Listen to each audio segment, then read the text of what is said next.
চট্টগ্রাম ৮ আসনের বিএনপির প্রার্থী এরশাদ উল্লাহর গণসংযোগকালে গুলি করে হত্যার ঘটনায় এখনও কোনো মামলা হয়নি, আটকও হয়নি কেউ।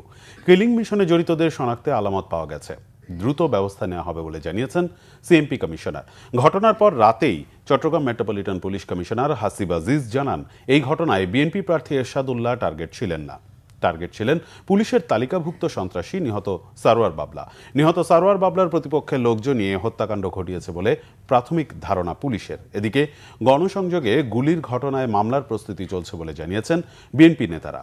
এদিকে ময়নাতদন্তের পর নিহত সারোয়ার বাবলার লাশ পরিবারের কাছে হস্তান্তর করা হয়েছে। মামলার প্রস্তুতি নিচ্ছে পরিবারের লোকজন। অন্যদিকে এ হত্যাকাণ্ডের ঘটনায় জড়িতদের ধরতে অভিযান চলছে বলে জানিয়েছে পুলিশ। তবে এখনো পর্যন্ত কোনো আসামি গ্রেফতার হয়নি।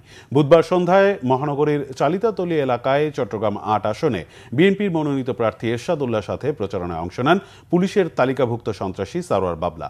দুর্বৃত্তদের গুলিতে সারোয়ার হোসেন বাবলা ঘটনাস্থলেই নিহত হন। এ সময় এরশাদ উল্লাহ সহ আরও 2 জন গুলিবিদ্ধ হন।